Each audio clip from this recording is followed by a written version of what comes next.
ఉపాధ్యాయ నియోజకవర్గానికి మార్చిలో జరగబోయే ఎమ్మెల్సీ ఎన్నికలకు పీడీఎఫ్ అభ్యర్థిగా కోరెడ్ల విజయ్ గౌరి అభ్యర్థిత్వం ఖరారయ్యింది. శ్రీకాకుళం, విజయనగరం, విశాఖపట్నం ఉమ్మడి జిల్లాల నాయకత్వం ఏకగ్రీవంగా తనను ప్రకటించినందుకు ఆమె ధన్యవాదాలు తెలిపారు.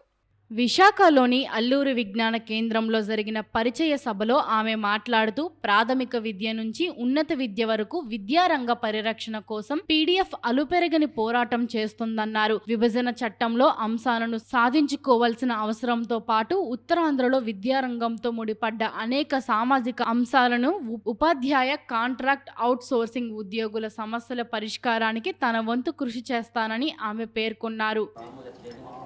ఉత్తరాంధ్ర టీచర్ ఎమ్మెల్సీ మార్చిలో జరగబోతున్నటువంటి ఎన్నికల్లో పీడీఎఫ్ అభ్యర్థిగా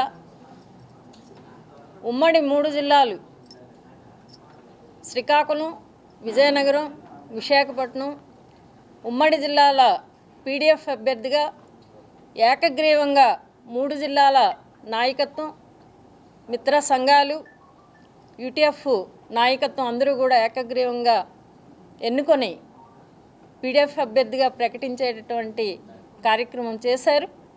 మరి అందరికీ నా అభ్యర్థిత్వాన్ని బలపరుస్తున్నందుకు అందరికీ నేను ధన్యవాదాలు తెలియజేస్తున్నాను. పీడీఎఫ్ అభ్యర్థిగా గతంలో పీడీఎఫ్కి ఒక చరిత్ర గతం నుంచి ఈరోజు వరకు ఉంది. ఈ రాష్ట్రంలో ఉండేటటువంటి విద్యారంగాన్ని పరిరక్షించుకోవటం కోసం ప్రాథమిక విద్య నుంచి హైయర్ ఎడ్యుకేషన్ వరకు విద్యారంగ పరిరక్షణ కోసం ఉపాధ్యాయులు, అధ్యాపకులు, విద్యార్థులు ఎదుర్కొంటున్నటువంటి సమస్యల్ని పరిష్కారం చేయటం కోసం తీవ్రమైనటువంటి కృషి ఈ రాష్ట్రంలో మొదటి నుంచి గెలిచినటువంటి ఉమ్మడి రాష్ట్రంగా ఉండేటప్పటి నుంచి గెలిచినటువంటి 13 మంది పీడీఎఫ్ ఎమ్మెల్సీల కృషి అనేటటువంటిది జరిగింది, కొనసాగుతూ ఉంది. ఉత్తరాంధ్రలో విద్యారంగం చాలా వెనుకబడి ఉండేటటువంటి పరిస్థితులు మీకు అందరికీ తెలిసినటువంటివి.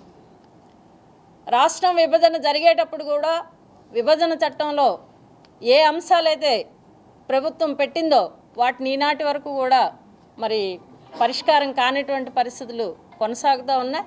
కనుక వాటిని కూడా సాధించుకోవాల్సినటువంటి అవసరం ఉంది. ముఖ్యంగా విద్యారంగంతో పాటు అనేక రకాల సామాజిక సమస్యలు కూడా ఉత్తరాంధ్రని వేధిస్తూ ఉన్నాయి.